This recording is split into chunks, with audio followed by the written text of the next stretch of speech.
But during that time, I didn't hear anything, and of course, you need to go to work, and I went to what they call the induction courses for teachers. Oh. And I remembered Miss Williams. She was a guidance counselor at junior high at the time. And we had to do some interview, and she was part of the interview, and she was like, "Oh, you'll be a great teacher," and da da da da da. And my history teacher, who taught me in sixth form, Miss Victoria Richardson, she wanted me also to teach history at Bastia High School. It didn't turn out that way. They did call me, and I went to junior high. Okay. And so when I got to junior high, I was pretty excited about it because, of course, just understand. It's like, remember, I knew we were poor. Remember, I knew I didn't want to continue to do that. So this to me was like, a stepping stone. It's amazing. You'll be a teacher, blah, blah, blah. Dress up the first Breaking day. the chain. Got on your thing, yeah. And so I started teaching. And I remembered one day they called me and said, "Oh, like if you're not going to accept the scholarship." "Yeah, what scholarship?" Like, "No, I'm not going to do that again. No, I start teaching. I kind of like this. And, so I'm going to hang out here," you know what I'm saying? And so, You're going with the flow. yes. But I loved, I started and then I loved it, right? And I stayed there for 26 years. Wow. But during that time, our pastor passed away and all that kind of stuff. And as I said, I was still very involved in church work and youth ministry and that sort of thing. Nobody ever forced me, coerced me or anything. But with the march of time, I started feeling more inclined to do that. And as we would say, the Lord started calling me and people started saying, "Oh, I see the call in your life." And I'd be like, "Yeah, it's not a call in my life." You're very vocal. Yeah, it's not a call in my life because two reasons why I ain't being no pastor. You don't get no money, and I don't want no stress. So I knew I ain't want to be a pastor. They ain't get no money, and I ain't want no stress. Right. So you ain't seen no call in my So life. those two ones don't tick off. They would take off. Like, no, I'm serious. Like, they would take off. I did not. I had no plans. People always say, like, you figure, well, because your uncle was doing this thing, you did. No. Oh, he was your uncle? Yes. I admired what he did. It was, he was like so eloquent and pristine when he did, these religious services and everything. And I admired it, but it was nothing that I aspired to do. I really did not. But again, I remembered, as time evolved and you kept doing this thing, I really felt that there was something that I had to offer in this area. And so I accepted having, read the Word of God and really feel that this is what the Lord wanted me to do. And I just took the plunge. Wow. And you know what? From sitting here, I can tell that it wasn't for money.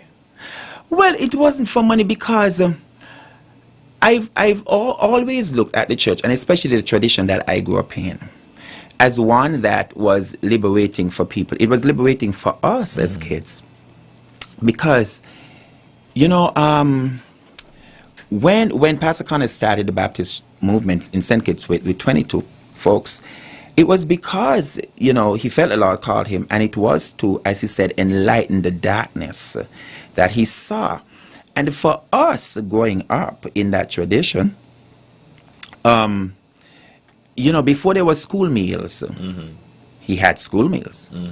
He would have, weeks of like what he called hot lunch, and you would go there and get your lunch, and then you go back to school and that kind of thing. He gave you school supplies. He was big on education, promoting education and promoting, a good life and lifting you out of poverty and that kind of stuff. So apart from the church, he was known in the community. Of course. And so this was never about money. And again, I often preface this by telling people I went to sixth form in gray and white. I'm so proud of that experience.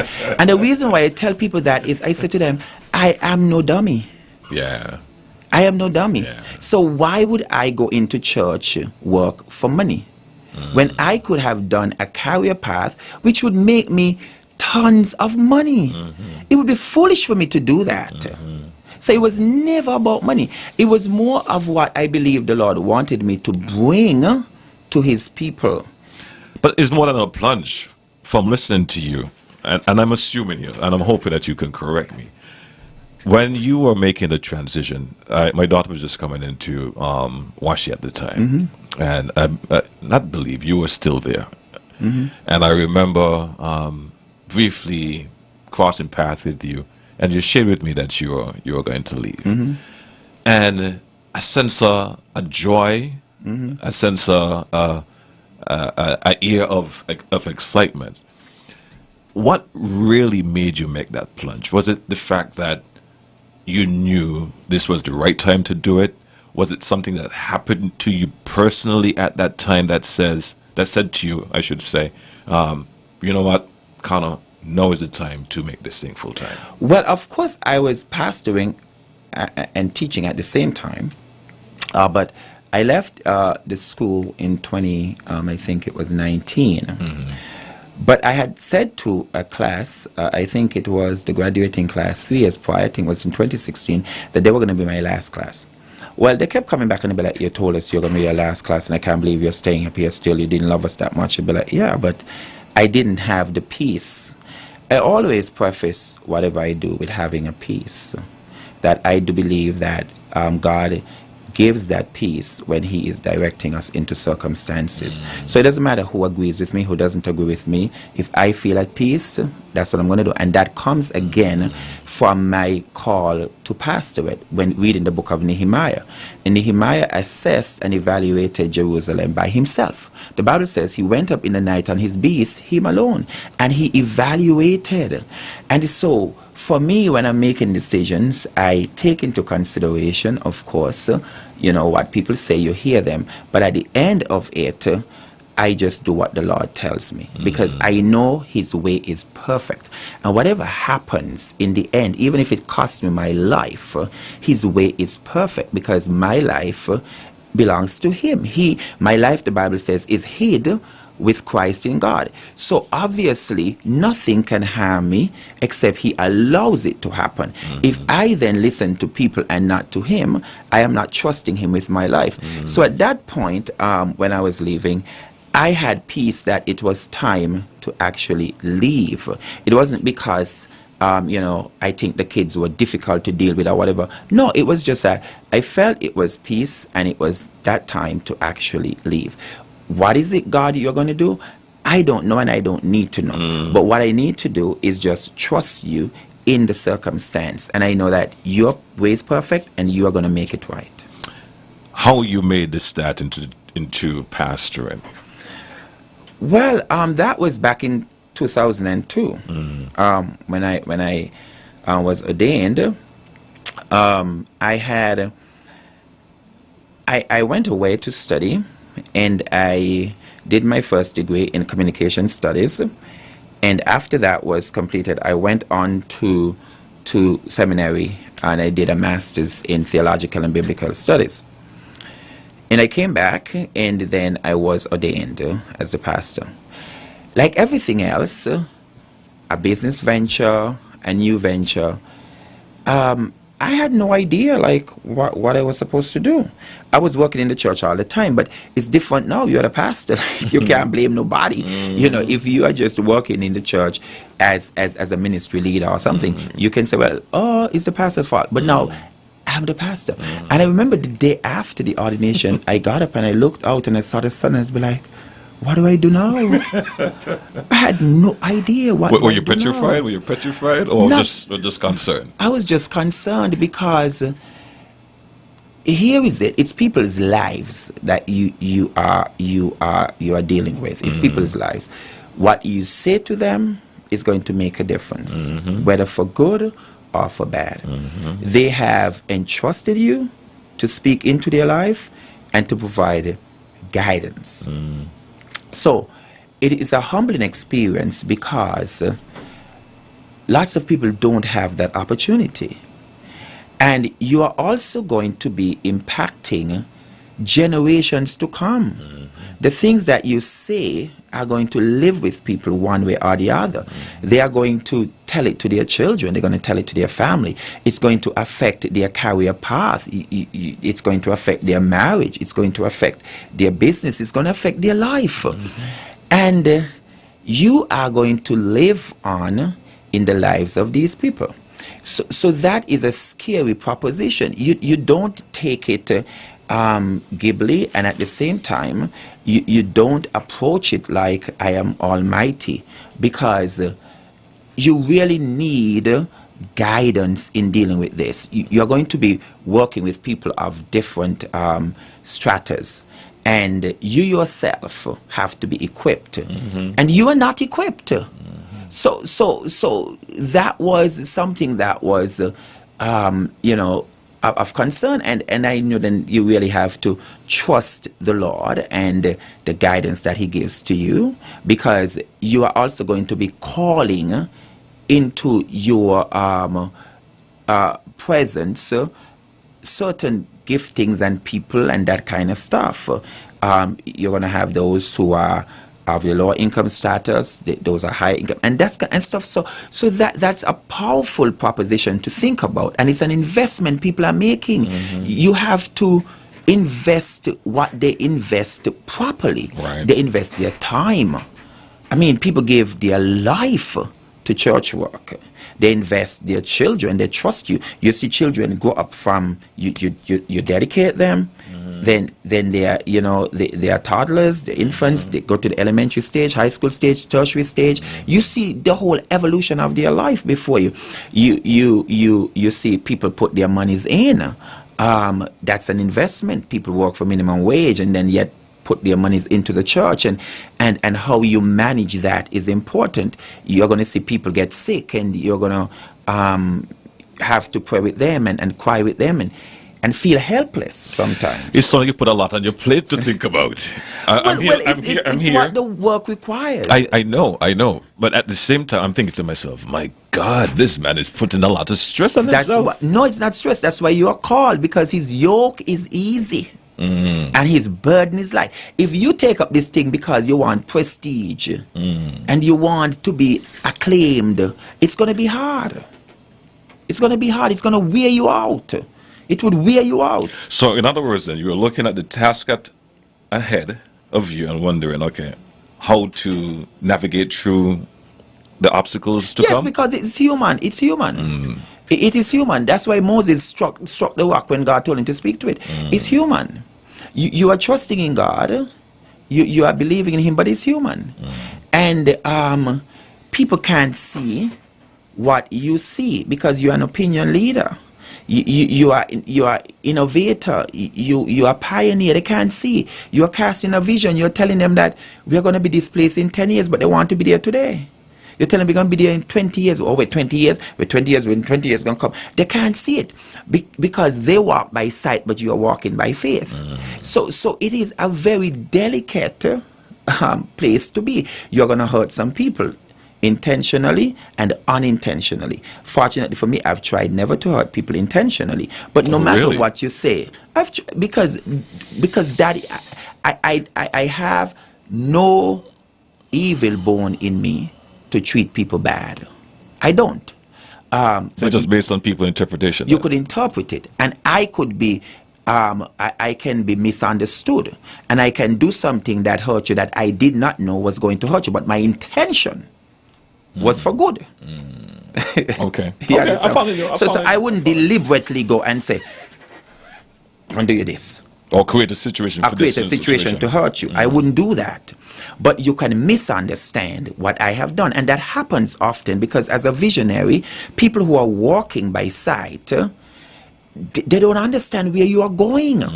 They want to create their own movement within the movement because you're going the wrong way. I get you. So is that one reason why from time to time you challenge people on your platform? Well, I don't know what you mean by that. If you could clarify that for me. But okay, there are more than one challenges I've seen and heard from you. You know, I've seen you challenge and heard you challenge fathers and men in society. Yeah, and politicians and stuff. And politicians. Well, yeah, because the truth of the matter is you want them to do better. And sometimes people have to call you into a higher service, right? People know what your potential is, and you have these limitations which are there. And one of the things I've experienced even in my work as a trained counselor is that people have these blockages, and sometimes they just need reassurance. Somebody says, yes, you can do it. Because as simple as it looks, because we are accustomed to certain things, there are people who have never had a positive word in their life. And we take that for granted. Interesting. Somebody has never said to them, you can do it. Yes, you can get it done. They've always said, you can't get it done. You're going to be a failure. You're a loser. You ain't see you as a fool. You ain't see how you can get. And that comes a self-fulfilling prophecy to them. And sometimes somebody has to say, you can do this. You are capable of doing this. Sometimes somebody has to say to the politician, this is not the reason why you were elected, to get them back on the path. And that is the role of the church. And that's why you have to be fearless in the process. You can't be wishy-washy. Or timid. Or some jellyfish or something like that. You can't be spineless because, again, like I said, whatever happens, the Lord will take care of that. I can't be afraid to do what the Lord has said that I should do, because I know that people expect a certain caliber of representation from the church. There are times when they think the church is not doing enough or doing what they would like to see happen. But the thing about that is the church cannot necessarily be moved by pressure from society. The church has to be moved from what heaven says.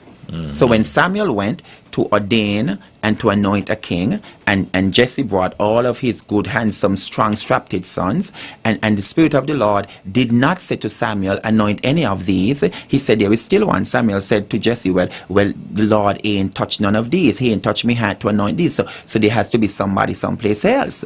And then Jesse said, oh, I got a son out there looking after the sheep. Now, if Samuel was focused on what people think and what they're going to say, he would have anointed the wrong person. You see what I'm saying? Yeah. And so the church oftentimes get flack, and sometimes it's warranted, but a lot of times it's because people don't understand what the function and role of the church is supposed to be. And to be quite honest, if I could put it this way, they're talking from the past. I see that a lot. A lot of people make statements for today, May 19th, Right. 2022.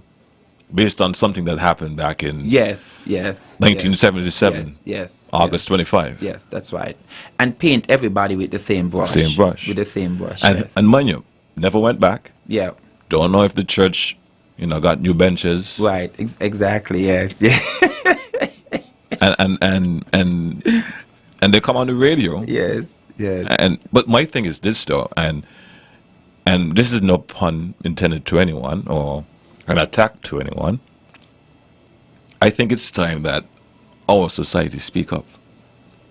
I know that there are a lot of people in our society with good intentions, are not malicious, and are not, quote unquote, as they put it, SIG is not a real place, and contribute to that mindset. But for whatever reason, they just leave it alone. Like I was telling a friend of mine lately, based on things that you see happening in the SIG, it tells you that the society is educated.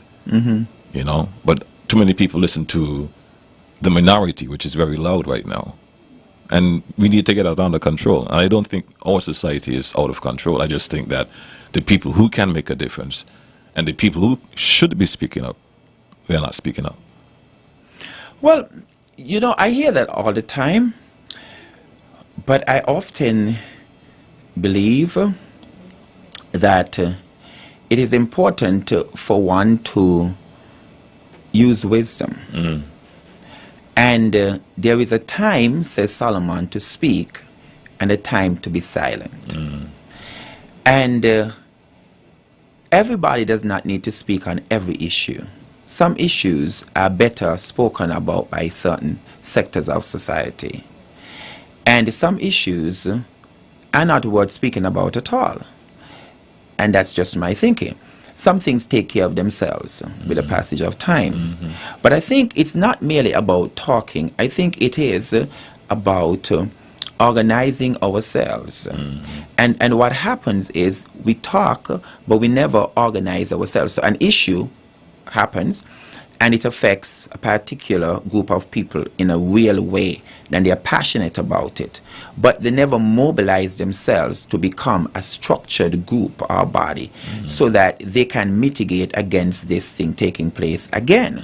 Because what I have observed is that once our needs are met, we oftentimes forget about the other individuals. So what I really fundamentally believe is that we need to have proper structures in place, especially the fourth sector of society, which is civil society, and we don't have a lot of that in St. Kitts, and I think that is part of our challenge, because once that exists, then you have you have a fountainhead, so to speak, which speaks on certain issues. But we have to be fair to some extent that oftentimes we know the cat needs to be bailed, but the question is who gonna bail the cat? Because Kittitians are interesting people. They all say they're gonna come, and when you look, nobody follow you, and you end up getting yourself in a problem, in a pickle. And people have real issues, whether we want to believe it or not. They have the mortgage to pay, they have the children in college. These are real issues to people. And so somebody might say, oh, you're afraid to talk and you need to talk. Well, why you can't talk to? Why you can't talk? People often call me, Silent, Pastor Connie, you need to talk about this. I say, but you can't talk about that too. I talk about what I'm passionate about and what the Lord leads me to talk about and when He leads me to talk about it. But I don't believe I should just wake up every morning and everything I see on Facebook, I should talk about it. Because we know that there are some things that people just put out there. Just to put out there. Propaganda, exactly. But if the church is salt and light, it makes a difference. And that is what we're here to do. Be salt and light. Thank you for clearing that up for me, and thank you for sharing that as well. I'm not afraid to you know that. However, though, this morning, we can't share all 20 years of your service on radio. Still, I would like to share some, talking points, if I can put it that way, okay, with our audience, and I'm sure some of them are part of your congregation as well. Okay. So, at this point, I would like you to share one story in your journey that you believe your congregation and admirers of you don't know, of your service. One story. One story that they don't know? Yeah. Any story that they don't know, they're not supposed to know. I like that answer. I like that answer. Fair enough, my friend. Fair enough, my friend. Fair enough. I see you came prepared. No, that's what I'm saying. Is He prepares me. It's just in me. It's natural. It's natural. Yes. I like that. I had to try to wander in there to see what you could do. But good. How did you manage pastoring and teaching at that point in your life? Many years ago, I said to people that my life is not compartmentalized. I live one life, it's not compartmentalized. So I was never a teacher and a pastor. I was a whole person. Really? I was a pastor. That was your mindset? Yeah, I was a pastor. I wasn't a teacher and a pastor. No, I know that people may mean in terms of time and the balance and all of that. But I remembered there were some folks at church back then who felt, oh, well, you should give up teaching because I started teaching before pastoring. You should give up teaching and just go full-time into pastoring. No, I said, that don't make sense. Because the society we live in is small. And most people who wanted to see me anyway to talk about their issues, they have to work. They still can only come after their working day. So what would I do with all of that time? Now, of course, you could say visit the hospital, but that's a whole lot of time. Now, secondly, I said, well, if I'm going to just stop teaching, you have money to pay me? Because the church wasn't, people see what they see today, but that's not where the church was. Do you have money to pay me? Well, of course, you don't have money to pay me, so I need to live. So I have to teach. So You have to survive. I have to survive. Secondly, I need to put in my years so I can get my gratuity and my pension. I'm not a fool, you know. Yes, of course. God didn't create a fool. So let's be real. You know, I believe in practicalities of life. Of course. So of course, you know, in addition to that, I said, look, let me tell you something. Teaching can only facilitate my pastoral work. I'll get to know all your kids and all your parents. It go hand in hand. Of course. Okay. Now today, all those kids who are grown up, some of them are actually members of the church and have come back to bless the church and you know, in a real way, I'm doing business. You're lighting up now, eh? You're lighting up now. Because man, I love my kids. Like, you know, I'm doing business and I open a door and they be like, yo, is you working in here? They be like, come here, Mr. Connell, like, what you want? Like, you know, so that has facilitated the work of the church. So I said to them, listen, there is so much benefit from teaching, but even while I was on the campus, it was such a humbling experience because people saw you as a pastor. And one of the things I felt really proud of for my years there was that so many of my colleagues, you know, would ask to see me in private and would come to my office or whatever and would speak to me. And I felt very humbled that I really had reflected that light there, that they felt that they could actually share with me and I can offer something. And that to me was very humbling. And so it was part of a holistic movement because it's a people culture. You know, in the church, in the community, in the school, it's a people culture. And that is what shaped the whole idea that I am not compartmentalized. I am one person, and people would ask, are you full-time? And I said, I'm full-time. They'd be like, you're not full-time if you're teaching. I said, I'm full-time because I'm a pastor. When I'm at the school, I'm a pastor. When I'm at the church, I'm a pastor, wherever I go. But I had one joke one time, which is so funny. This kid came into the counseling room, and he was a little bit, you know... apprehensive? Taken back? Well, no, I don't want to use an incorrect word, but he was a little bit disrespectful. I don't know if you want to call it that way. Okay. And so I remember one of my colleagues pulled him up and be like, you cannot speak to Pastor Connell like that.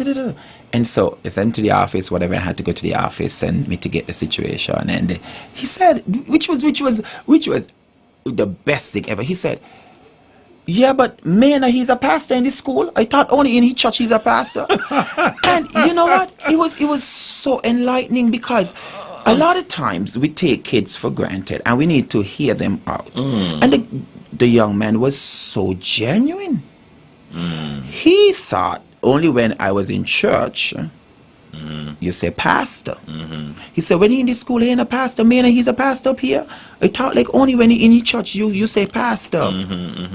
And that was just so eye-opening. So from that point, did you make it mandatory to let your students know that you are a pastor? No, my kids, they knew that, right? But they would say Mr. Connor, and those who wanted to say, well, they say pastor, and those who I was teaching who actually came to church, you know, when you go into class, they would straighten up a little bit, and the kids laughing at them, I wanting your pastor in here now, you better be here. I used to feel sorry for them. I used to feel so sorry for them. Your pastor in here better learn to be here. And now your pastor come in, you're trying to be like you're behaving, you're just in here swearing bad word. I had to lay them out now. Right, you know. But so they would say pastor, or they would say whatever was comfortable for them. Some of them would even say Connor, and some teachers would say, oh, don't let them calling you Connor, whatever the situation is. But I understood that they were kids, and I was a counselor. The counselor is a mediator between the kids and the teachers. So I'm not a teacher. So I can't operate like a teacher. I'm not a disciplinarian like a teacher. So I don't function like a teacher. Of course, there is, you know, some personal distance and stuff like that. But I also had to create an atmosphere where they were comfortable. that they could share. And I had to humanize myself, because if I were in that setting and I came over just really stiff, then they would not appreciate that a pastor is a real person. I remember one time I was going up on the block and a kid came and he knew me well and he daps me. And another one was like, boy, how could you demand that pastors don't daps, they shake hands? It was so hilarious. Boy, the man is a pastor, he's supposed to shake your hand, like, but I mean, you said it earlier, but I still have to ask. That mindset of thinking outside of the box to be you regardless of the situation, where did that come from? It came from my socialization, but it was reinforced after I went to my first degree.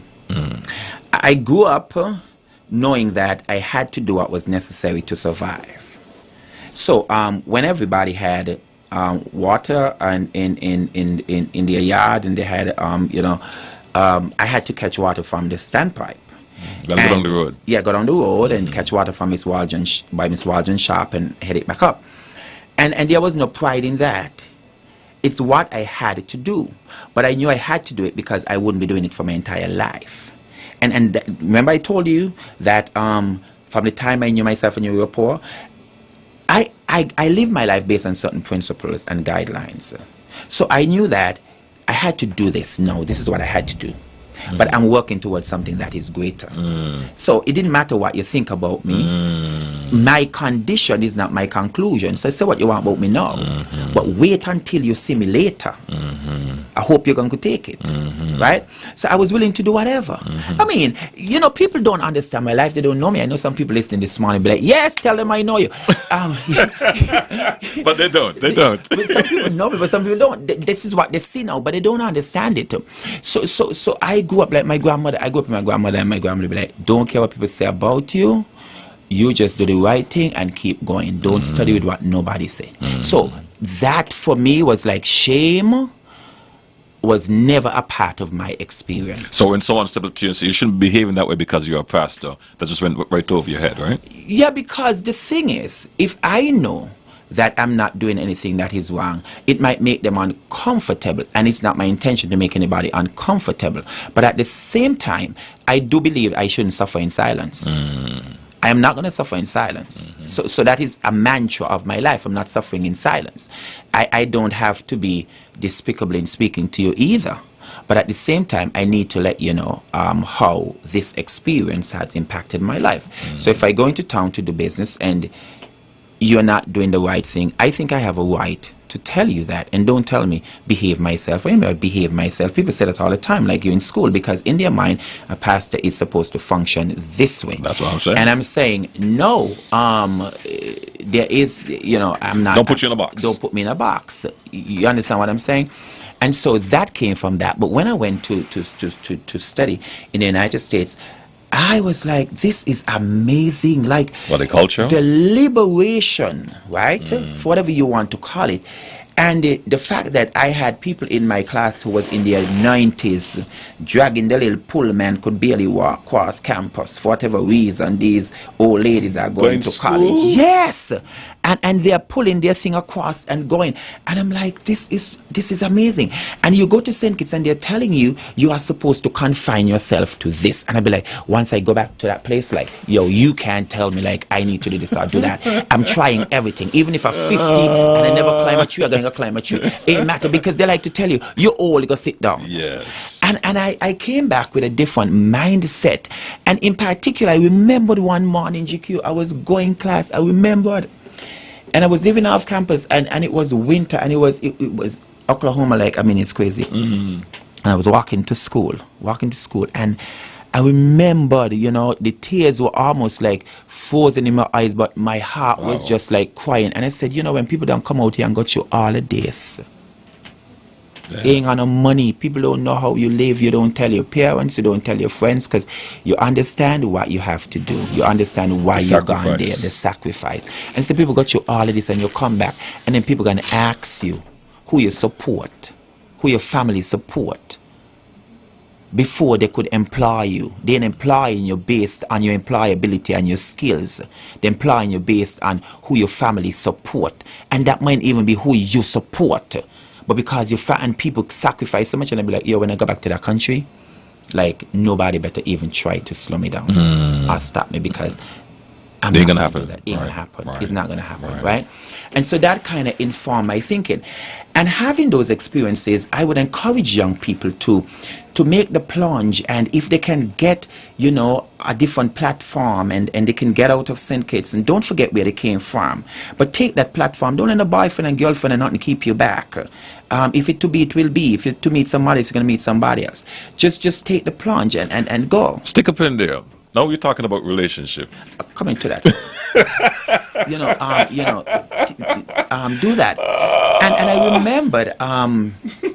remembered I once child in school said to me one time, said, Pastor Connor, you're always encouraging us, like, if we get an opportunity to go, why you came back saying kids? Got you. What's your answer? Oh, I said to push you out. Oh, really? Yes. Oh, you're challenging them? Instinctively. Okay. Nobody had ever asked me that. All the time I had said it, nobody ever asked me. But this child asked me, and they'd be like, instinctively, I said to push you out. Wow. Because nobody is going to push you out. So I came back to do my work, which is to push you out. Right. So if you want to stay, push back. Yeah, I want you to think. I want you to Yes. think beyond what they have told you to think. Yes. I want you to go beyond what you believe Yes. you can achieve. Yes. I want you to think that the limits, it's limitless. I want to push you out. Gotcha. And that was the instinctive answer that I gave, because I do believe in people's potential, and yet we put limits on that potential. And often all that it requires is just somebody to come alongside you and say, you can make it. You can make it. When we were working on that facility, well, believe me, before I talk about the facility, I remembered when I was doing construction on my house, a friend of mine, I'd be like, oh, boy, me and more money, this thing ain't working. And he would always say, like, don't worry, Pastor Connie, the Lord gonna provide.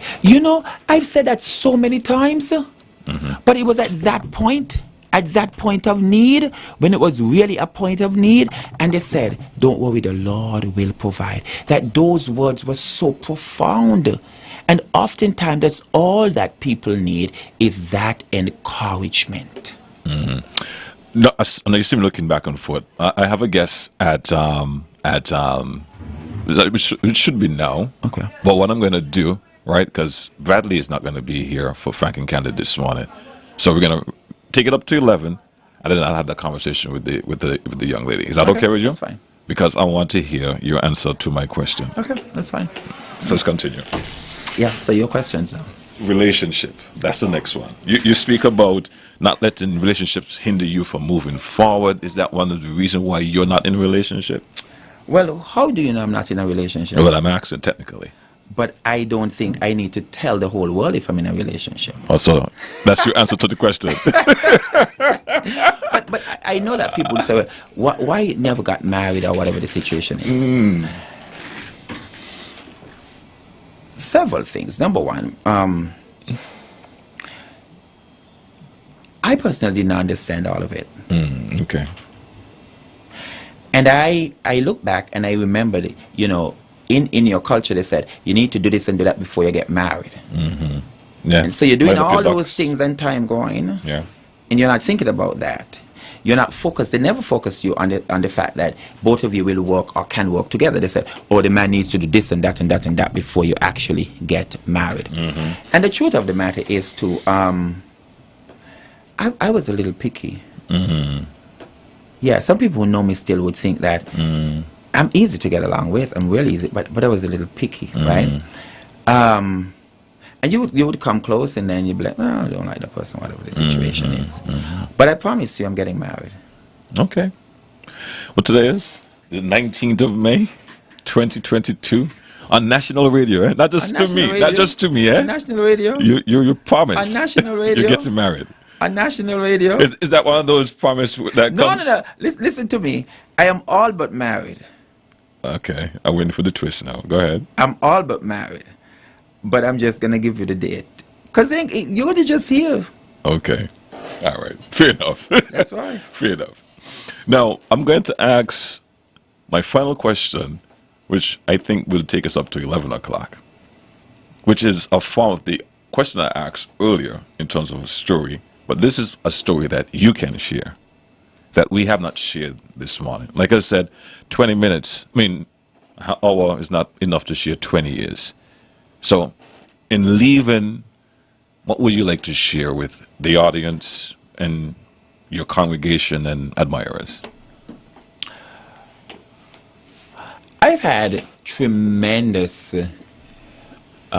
experiences over the 20 years.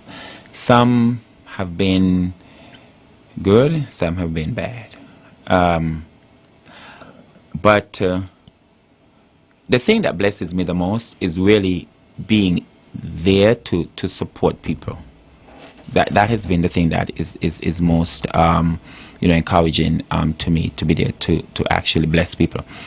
But one of the things that stick out as a watermark, high point of the experience was when we were working on this facility and we were coming towards the opening, that the way that people came together as a team.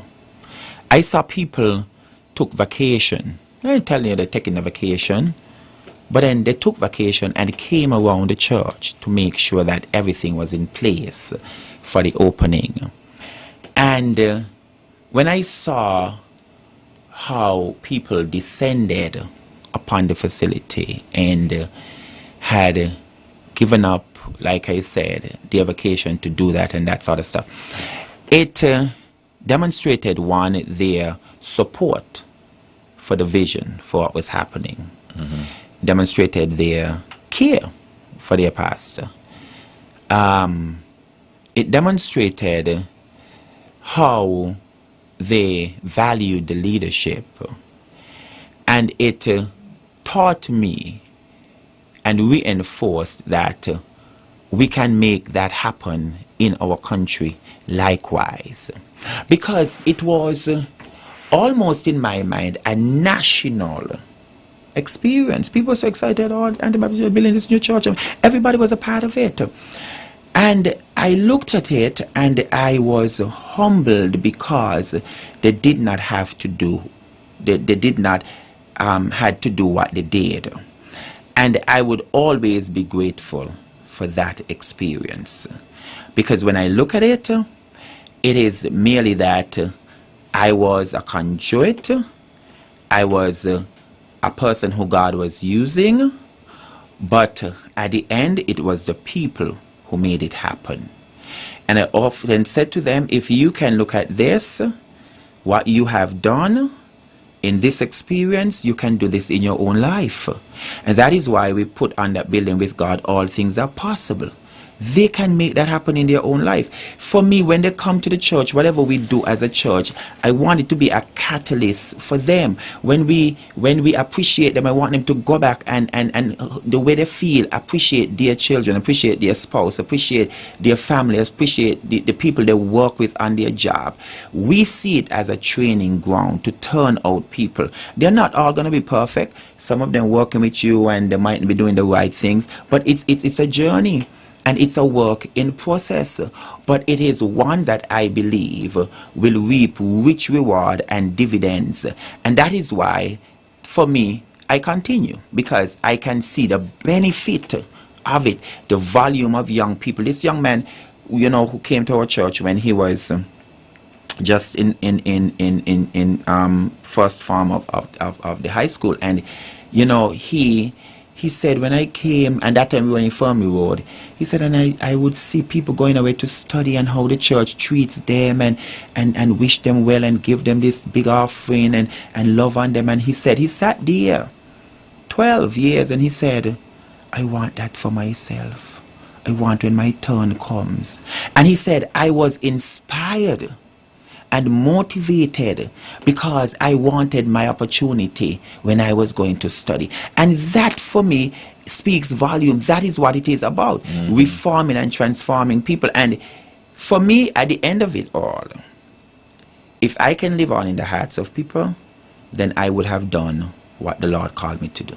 And that is why I often say, when that time comes, I don't want people to say anything about me.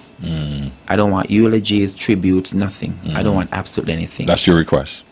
That's my request. I don't want anything. My life work is ended. I've done what I was supposed to do. I want you to go and do likewise. I want to live in the hearts of people. It's good having your name on a building. That's good. It's good having a lot of money in the bank. That's good, because Solomon says money answereth all things. You need money. It's good having a nice house and multiple houses. Property is good investment for your family and your children. It's good. But if you leave all of that for your children, but you got all of that through ill gain and ill-begotten wealth, then you have left nothing with them. And so for me, even though I didn't have a lot, I knew that my grandmother cared about me, and she did the best that she was able to do, and lives in my heart today. And what I share with people is what I learned from her. The way I care about people is how she taught me to care for people. And so that compassion that anybody would say, oh, Pastor Connor did this for me. And I know I'm not sitting down here saying I'm perfect. There are people who have misgivings about me and people who don't like how I spoke to them or whatever the situation is. I understand that. But by and large, you know, if they can say, well, I love this, then if you can carry that on, then my legacy would live on and it would continue. And that is what it is about. And so to me, this 20 years, first of all, is to God for his goodness. He makes all things possible. And to the people, because nothing could have been accomplished without the sacrifices of those people. Absolutely nothing. And by the way, I demand a lot because I believe in excellence. So, I know. So they have to give and give a lot. But that excellence is not merely about the church. That excellence is for them. I want excellence in their life. I want them to succeed. I want their children to succeed. I want them to do well. It's not about me. I'm not there to take from them. I'm there to give to them, because I understand that leadership is servanthood. Leadership is transformational. And that is what it's all about. Pastor Connor, I want to thank you for being here. Our next guest is already here in our studio, and we're going to be wrapping up with her in just a few minutes. But I want to thank you for being here with me this morning. Thank you for taking the invitation and coming and sharing. Like I said, 20 years is a lot to share in an hour. 20 minutes is it's understated, if I could put it that way. But all the best to you. All the best to your service. I'm wishing you many more. Not going to put a number to it. Just many more. Many more.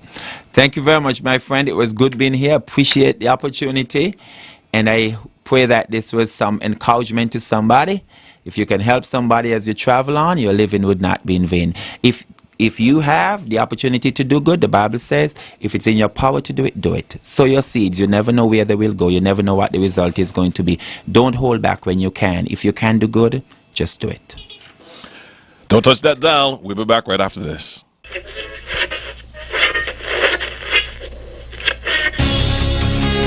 In case you don't know us, you're just twisting the dial away and managed to bump into us. This is ZIZ Radio from Adam St. Kitts.